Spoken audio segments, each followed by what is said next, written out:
നമസ്കാരം സുഹൃത്തുക്കളെ. ഏറ്റെടുക്കണ്ടേ അരുൺകുമാർ? ഇന്ദിര കട്ടാണ്, പവർ കട്ടാണ്, എന്റെ കോള് കട്ടായിട്ടുണ്ട്, സാങ്കേതിക പ്രശ്നം. പവർ കട്ട് ആയതുകൊണ്ട് മൊബൈൽ ഫോൺ എങ്ങനെയാണ് കട്ടാകുന്നത് എനിക്ക് മനസ്സിലായില്ല. പവർ കട്ട് ഒരു പ്രശ്നം തന്നെയാണ്, നമുക്ക് വേറെ ചർച്ച ചെയ്യേണ്ടതുണ്ട്. എന്താ പറയാ, ആള് വക്കീലാണ്. ഈ അരുൺകുമാർ ഇങ്ങനെ സ്ഥിരമായിട്ട് വന്ന് ഇതേപോലെ സെൽഫ് അടിക്കുന്നുണ്ട്. യഥാർത്ഥത്തിൽ അയാൾക്ക് ഗോൾ അടിക്കാനുള്ള എല്ലാ അവസരവും അവിടെ ഒരുങ്ങി വന്നിട്ടുണ്ടായിരുന്നു. ഇപ്പോൾ നമുക്കറിയാം, ഈ ഇന്ദിര കട്ടെന്ന് പേരിൽ ഈ കളിയാക്കി വിളിക്കുന്ന ഈ അപ്രതീക്ഷിതമായിട്ടുള്ള കറണ്ട് കളയൽ പരിപാടിയുണ്ട്. അത് ഒരു ദിവസം തന്നെ 2 തവണയൊക്കെയാണ്. അതായത് ശരിക്കും പറഞ്ഞു കഴിഞ്ഞാൽ വീട്ടിലുള്ള ആൺ പെൺ വ്യത്യാസമില്ലാതെ ഈ സർക്കാരിനെ പ്രാഗിക്കൊണ്ടിരിക്കുകയാണ്. കാരണം കഴിഞ്ഞ ദിവസം എൻ്റെയൊക്കെ സ്ഥലത്ത് കറണ്ട് പോയത് 11:30-ക്ക് ശേഷമാണ്. നിങ്ങൾ ഓർത്തു വയ്ക്കുക, നമ്മളൊക്കെ ഉറങ്ങിക്കൊണ്ടിരിക്കുന്ന സമയത്ത് കറണ്ട് പോകുന്നു. കറണ്ട് പോയാലുള്ള അവസ്ഥ ഫാൻ നിൽക്കും. ഫാൻ നിന്ന് കഴിഞ്ഞാൽ പിന്നെ കൊതുകിൻ്റെ ശല്യമായിരിക്കും. നമ്മുടെ ആ അരമണിക്കൂർ നേരത്തേക്ക് മാത്രമുള്ള ഉറക്കമല്ല പോകുന്നത്. അതിനുശേഷം കറണ്ട് വന്നിട്ട് പിന്നെ ഒരു അരമണിക്കൂർ കഴിഞ്ഞാൽ പിന്നീട് നമുക്ക് ഉറങ്ങാൻ പറ്റും. അപ്പോൾ അത്രയും നേരം നോൺ സ്റ്റോപ്പായിട്ട് നമ്മൾ ഇവന്മാരെ ചീത്ത വിളിച്ചുകൊണ്ടിരിക്കുക. ഇതൊരു യാഥാർത്ഥ്യമാണ്. അപ്പോൾ അത് വേണ്ട രീതിയിൽ അവിടെ പറഞ്ഞ് സ്കോർ ചെയ്യേണ്ട അരുൺകുമാർ പറഞ്ഞു വെച്ച് എന്താണെന്ന് നോക്കൂ.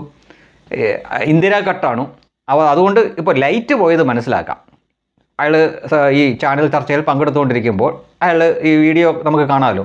അപ്പോൾ ഇന്ദിര കട്ട് വഴി ലൈറ്റ് പോയത് നമുക്ക് മനസ്സിലാക്കാം. പക്ഷേ ഫോൺ എങ്ങനെയാണ് കട്ടാവുന്നത്?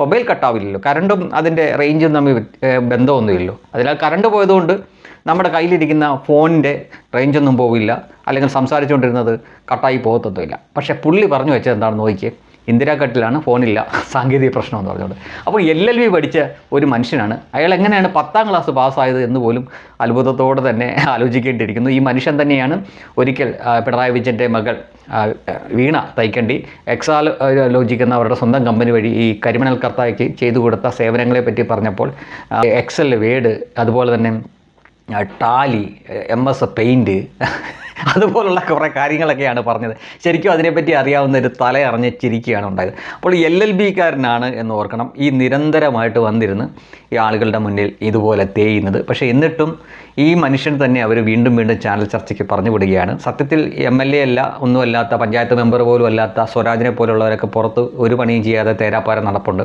അവരെയൊക്കെ പറഞ്ഞു വിടുകയാണെങ്കിൽ നമുക്കൊന്നും ഇല്ലെങ്കിലും ഈ ഷേക്സ്പിയറിൻ്റെയോ ഷെല്ലിയുടെയൊക്കെ അവരുടെ ഈ സാഹിത്യം അവരെഴുതിയിട്ടുള്ള പുസ്തകത്തിനകത്തുനിന്ന് എന്തെങ്കിലുമൊക്കെ കോട്ട് ചെയ്ത് ആ മനുഷ്യൻ പറയുമായിരുന്നു. അത് ചിലപ്പോൾ അങ്ങോട്ടും ഇങ്ങോട്ടും പുസ്തകമൊക്കെ മാറിപ്പോവും, അല്ലെങ്കിൽ എഴുത്തുകാരൻ്റെ പേരൊക്കെ മാറിപ്പോവും. എങ്കിലും നമുക്ക് ഇതിനേക്കാളും ഭേദമായിരുന്നു എന്നേ പറയാനുള്ളൂ.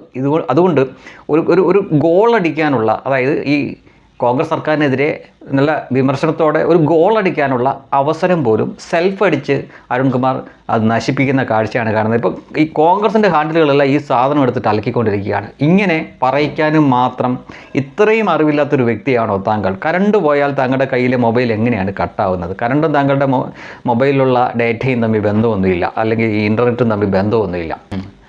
അത് മനസ്സിലാക്കാതെ ഈ താൽക്കാലികമായിട്ട് ഒരു കൗണ്ടർ അടിച്ച് ഗോളടിക്കാൻ വേണ്ടിയുള്ള ശ്രമത്തിൽ പറഞ്ഞു വെച്ചത് അങ്ങേയറ്റം വിവരമില്ലാത്ത കാര്യമാണ്. ഇനി ശ്രദ്ധിക്കുമല്ലോ.